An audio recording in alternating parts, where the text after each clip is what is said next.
Hi everyone, I'm back. I'm really hoping you can hear me okay now. Give everybody just a minute or so to jump on. Seems to be an absolute nightmare for some reason with Facebook and Wi-Fi. If I'm on Facebook just with my data, it seems to be absolutely fine.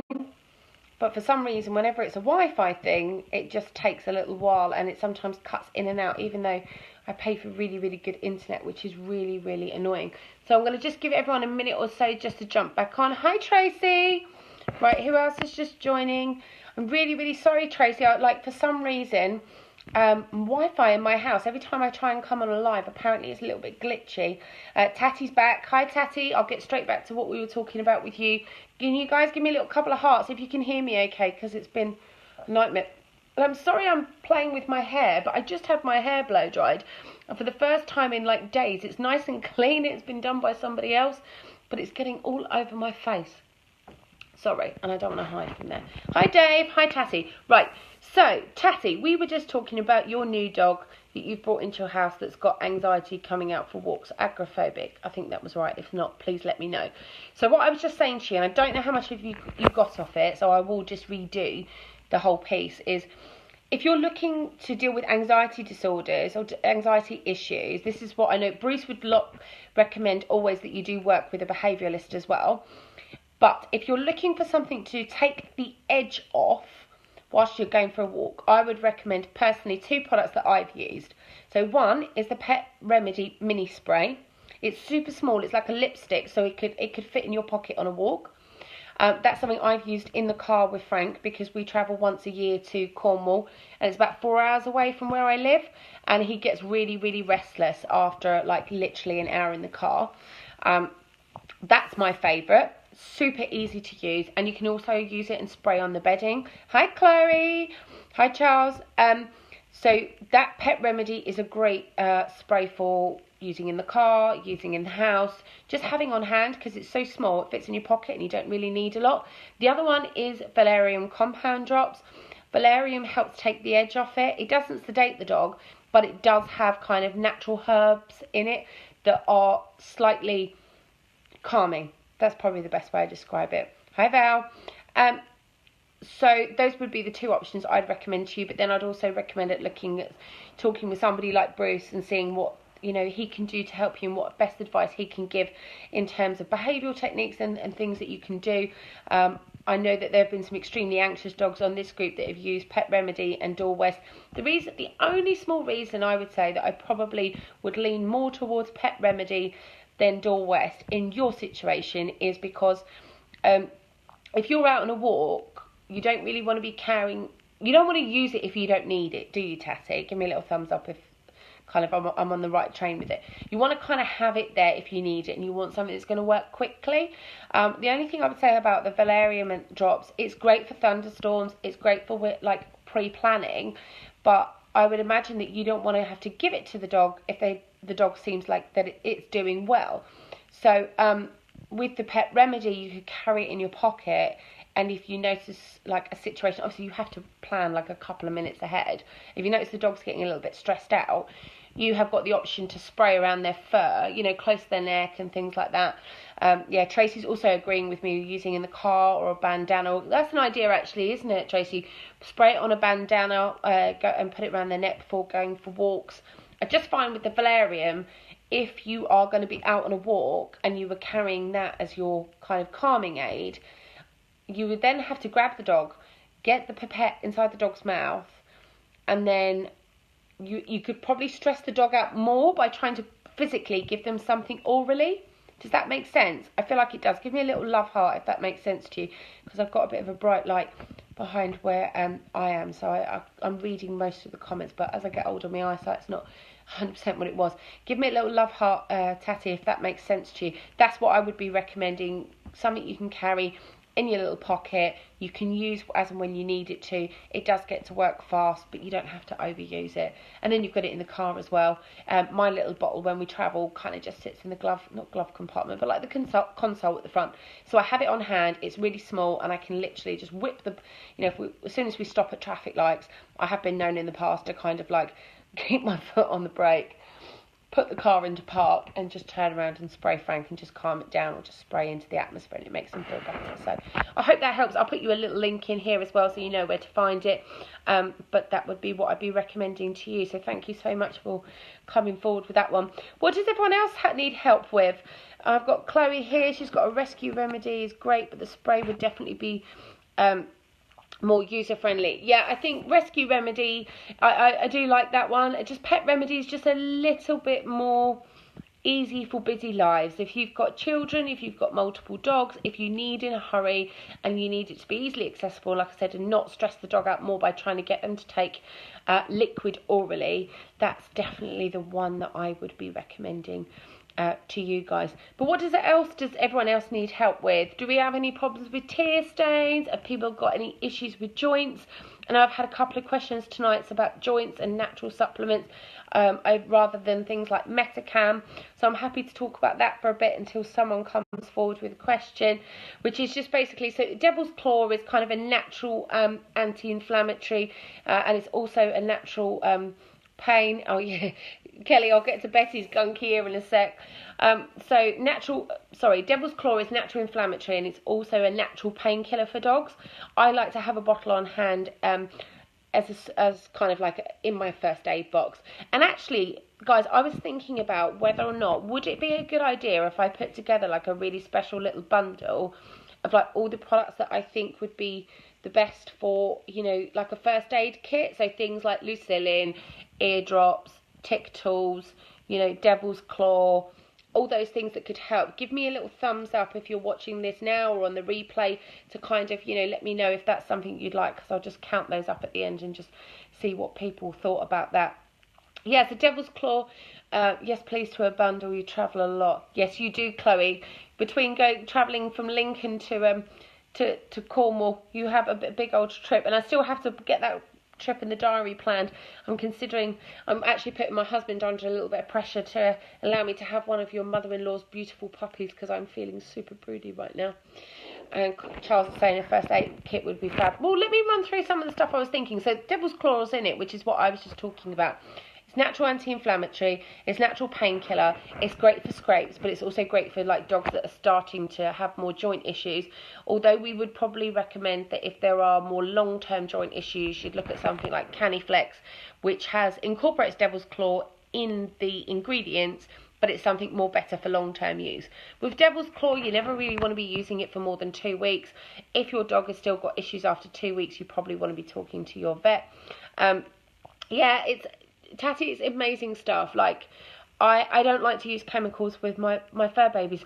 Just being really honest with you, it's not a holier than thou attitude in terms of not wanting to use chemicals. I want my dogs to live as long as possible. Give me a little thumbs up if that's you too. I want them to live as long as possible, and I don't know what are in these chemicals. I don't take paracetamol myself for a headache, so why would I pump my dogs full of chemicals that, you know, aren't as nature has intended them, and end up losing them at 6 or 7 or 8 when actually they probably could live to 13, 14. I mean, I am literally convinced that Frank is going to be like a super old bulldog and he's going to make it to 14. Lulu probably, unfortunately, is going to have, you know, she would be the dog that would end up unfortunately passing away due to really suspicious circumstances, aka she would try and take on a much bigger dog or object. And Tatty's agreeing with me. Nature is always the answer. If you think back to like chemicals, it was something I was talking about the other day with, who was I talking to it about? Oh, it was about colloidal silver. Okay, so Lulu's had a cold. I don't know how many of you read our blog this week, and it was all about respiratory. So Lulu had this stinking cold. Unfortunately, I think I'm the reason why she got it, or because I was at an event and I was cuddling a lot of dogs, and I came home and the first thing I do as soon as I walk through the door is I literally sit on the floor. I let the dogs all over me, and she ended up getting this kind of common cold, which you guys should probably be aware seems to be doing the rounds. So she sneezed and it was like really thick snot. You know, she had a runny nose, she had a loss of appetite, which anybody who's been on this group for a while knows that Lulu never gets a loss of appetite. At all. That girl will eat for England. She'll take her food, she'll take Frank's food, she'll take the treats. So when Lulu stopped eating, I was like, wow, this is serious. Okay, I need to pay attention here. I actually was really worried, and slept in the spare room, put Lulu on the bed, Frank was on the floor, and I didn't probably sleep for 2 nights, even though she wasn't that seriously ill. And this is another thing that people don't realise about colloidal silver. For those of you that are watching this and you have got colloidal silver in your cupboards, the dogs can take it orally. I believe it is 1 milliliter, because it's a fluid, per kilo of dog. Now, me trying to get Lulu to drink something, I thought, well, if I put it in the water, I don't know how much she's having or how much Frank's having. I could give it to her, but she can be a bit of a snot bag, basically, if I'm trying to give her stuff with, you know what I mean, I always have like a little kiddies capsule, like syringy thing in the house. Anyway, so just getting back to it, so I literally tried the Time tea. She wouldn't have any of that. I did the Albus oil. Yeah, okay, fine. I put that on all the material around her, like the bedding, my bed, put a bandana around her neck and all that kind of stuff. But if you've got colloidal silver in your house and your dogs seem to look like they're coming down with a cold, I sprayed it every couple of hours because I wasn't giving her like the 25 ml a day. I just literally sprayed it in her mouth, and I sprayed it all around her nose, where her nose was sore and where she was getting kind of like a really, really runny nose. And what that meant, I really think that's why she recovered so quickly, and she didn't need any antibiotic at all. We didn't take her to the vet, and I would have taken her if I thought for a split second I'll never ever choose, you know, to put her at risk.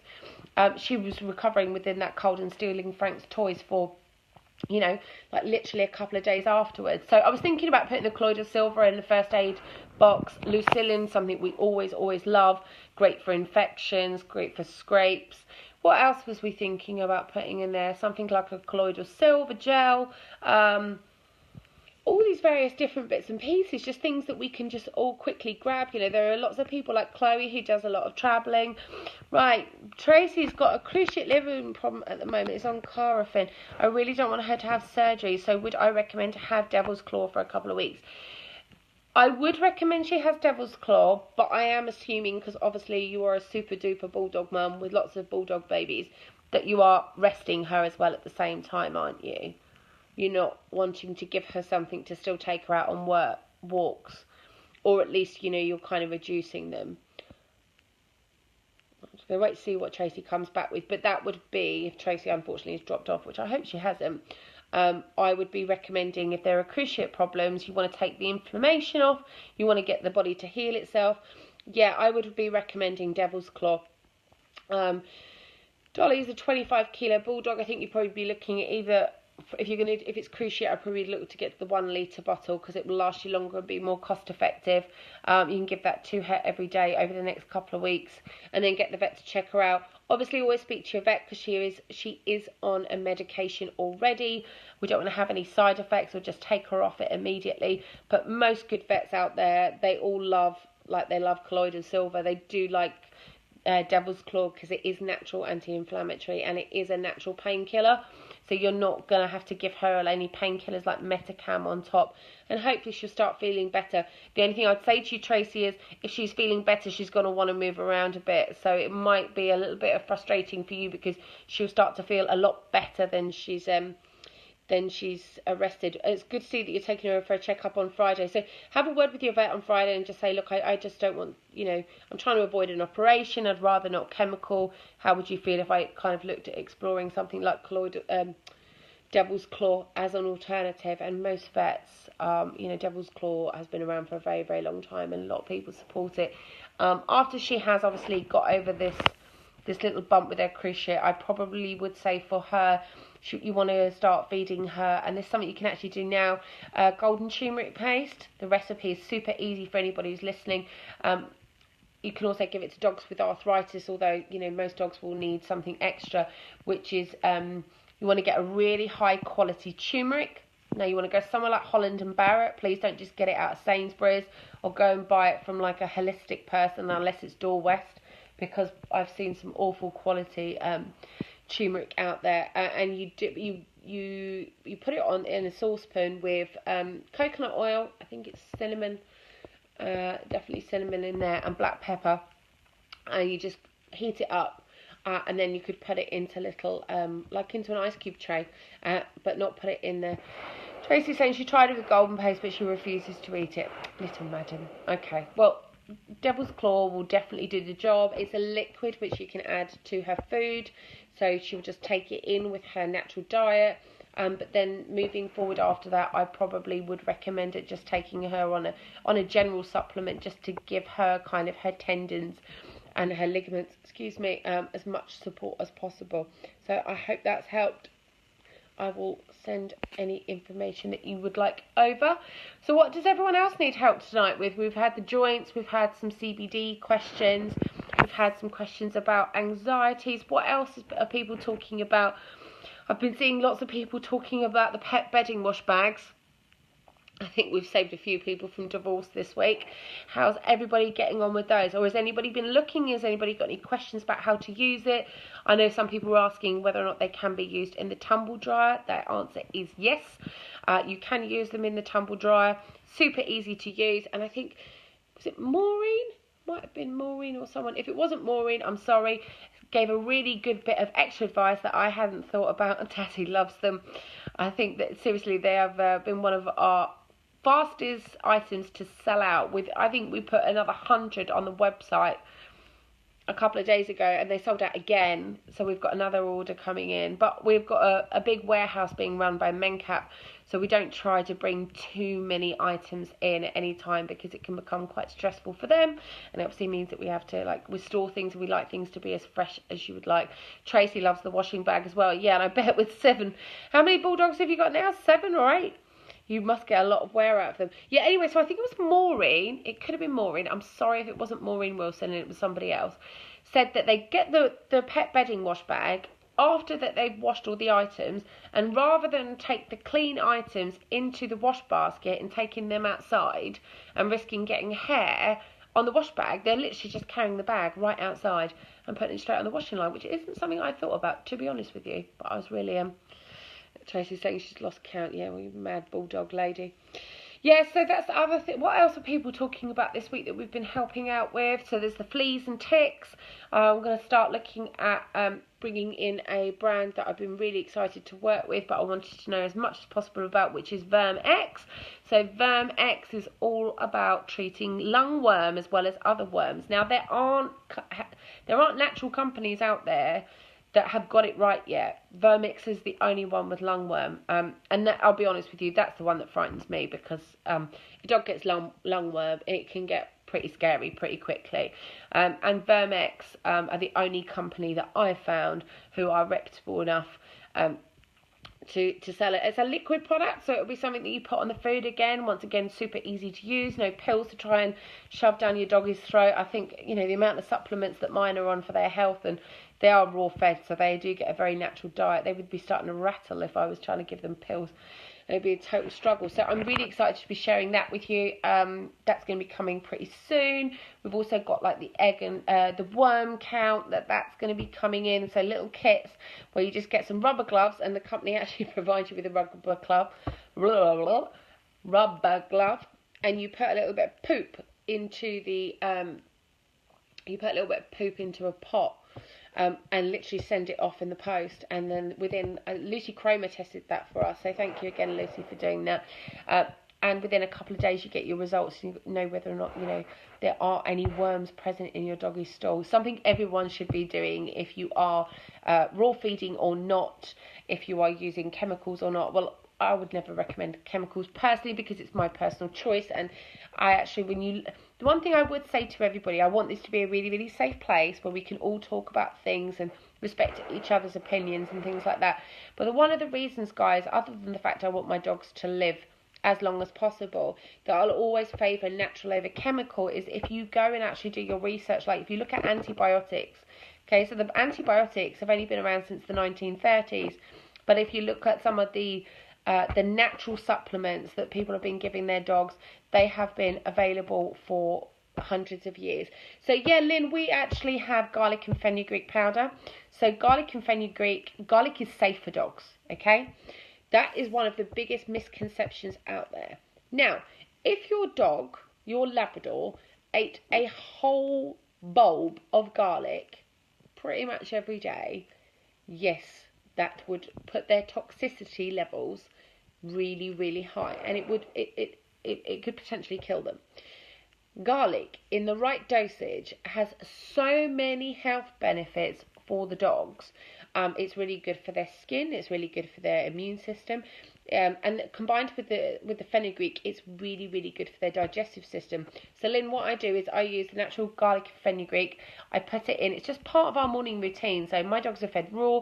I get them their food out. I literally, if we're Lula can be a bit up and down with her yeast, which just proves as well that, raw fed dogs aren't always, exempt from having yeast. She doesn't have any food intolerances. The foods that she's intolerant to, we're aware of.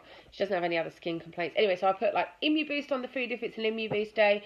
I put a little bit of the natural garlic and fenugreek. It comes with like a little teaspoon as well, so it's super easy to use.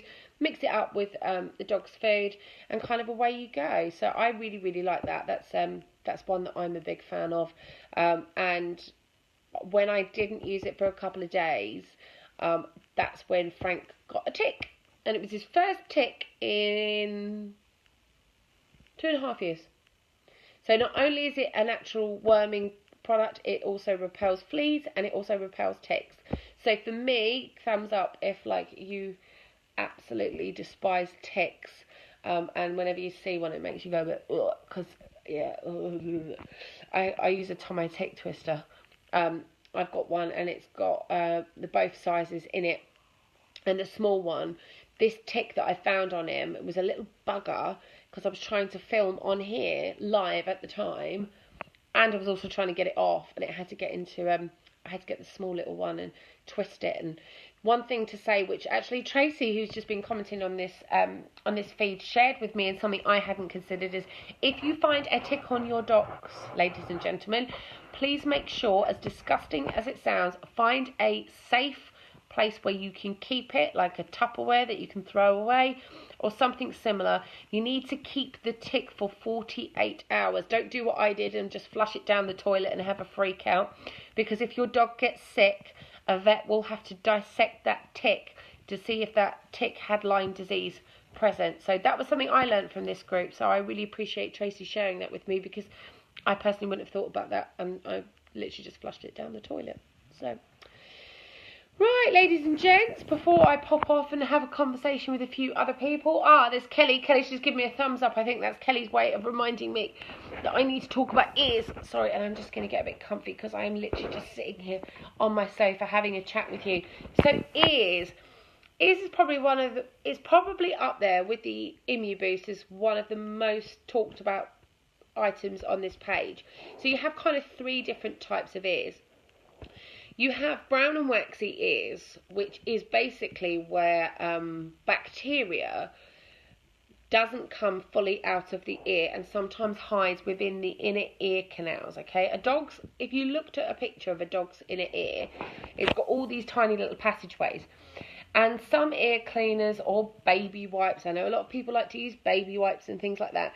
It's really, really great for cleaning the dog's outer ear, but you can't, you couldn't get your finger in a dog's inner ear canal. You just can't. They're like smaller than my thumb, my little baby thumbnail. Thumbnail? Little fingernail. When you leave bacteria like that in the ear, what happens is, because your dog's ear is warm and it's a dark place, it replicates. So your dog will continuously have dark and waxy ears. The only way to stop that is to use use ear drops and to get it clean. Now, personally, I find I use Oz Oil. Oz Oil is tea tree, which is also safe for dogs.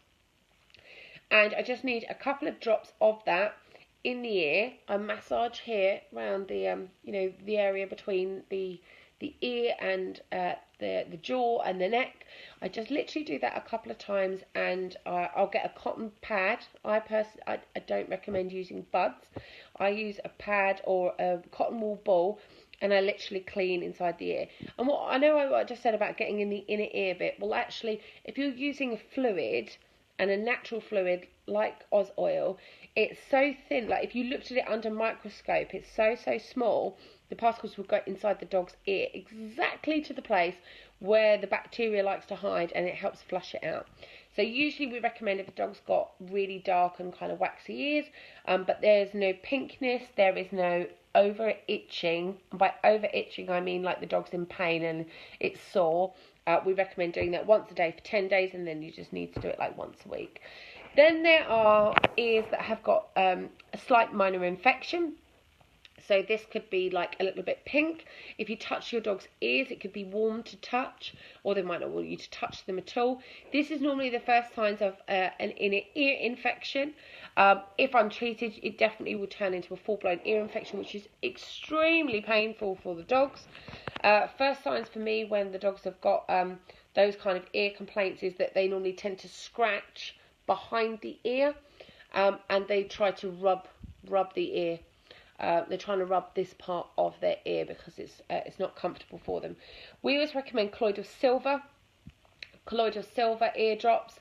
They've got not only colloidal silver in them, but they've all got natural herbs, which are fantastic. You want to use a couple of drops with that gently, and then you want to take the excess out again with a cotton wool or cotton pad, and it will get some of the dark waxy in. But what the colloidal silver and the herbs will do is also naturally treat the ear, because colloidal is natural antibiotic. That's what it's there for. And then you've also got No-Cank skin and ear powder, which is what we recommend to use for treat ear mites. I know a lot of people use Thornit powder, but bear in mind that Thornit powder is designed for ear mites.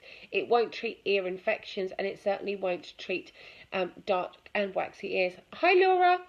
So those are kind of like my rundown for the 3 best products that you should look at for ear problems. So I hope that's helped, Kelly. I know you've got some colloidal silver spray at home. You don't have the ear drops, and you've got some Lucillin.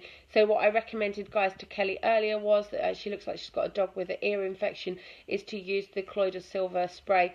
So Kelly, what you want to do, because you've got the spray rather than liquid, is either pour some of the liquid onto a cotton wool ball or a pad and squeeze it in the ear.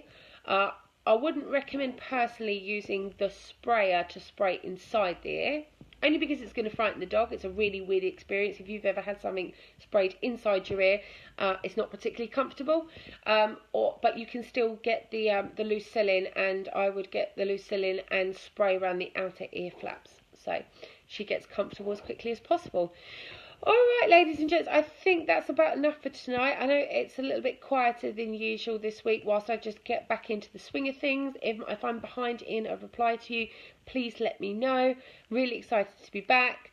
There's lots of incredible stuff coming in to catch up with, some more good stuff coming into test.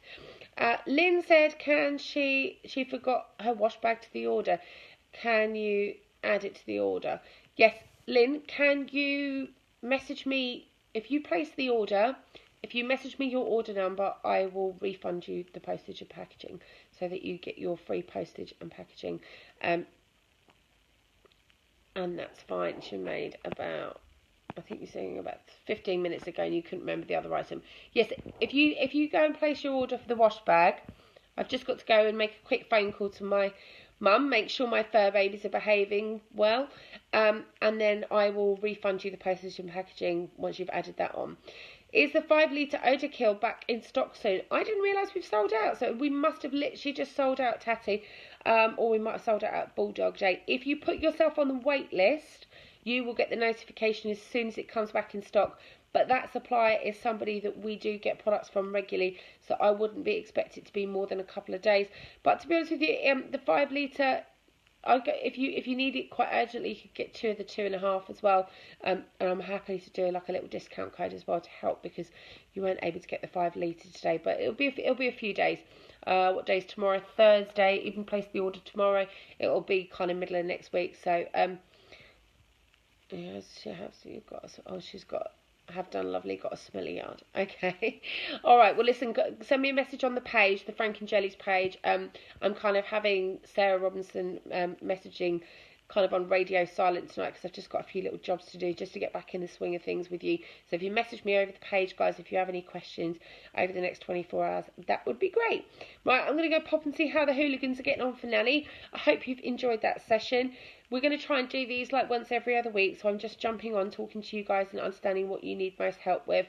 And paws of love to everybody. Big snuggles to all the fur babies. I miss mine terribly, and I can't wait to get my hands on them again tomorrow.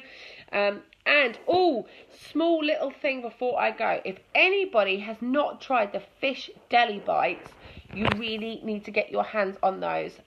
Frank is going absolutely batshit. Excuse my language. I'm sorry if I offend someone for swearing. Batshit mental for them. I brought a few treats back from Bulldog Day because when I was taking stuff back to the warehouse, and it wasn't a treat I'd given him before. Like, he likes treats, but he was literally barking so hard at me when I was like trying to get stuff done earlier. It was just I was sitting with my mum, like trying to like do some cooking and kind of various bits, and it was just absolutely mad. So if you haven't had a look at those, you need to have a look at those. And I never thought I'd say that about my dog and fish. So there we go. All right, my lovelies, catch up with you soon. And if there's any questions you want me to answer in our next little Ask Me Anything hour, then you can do that and put it on this post, and I'll know what to cover in our next session. All right, my guys, speak to you soon. Bye.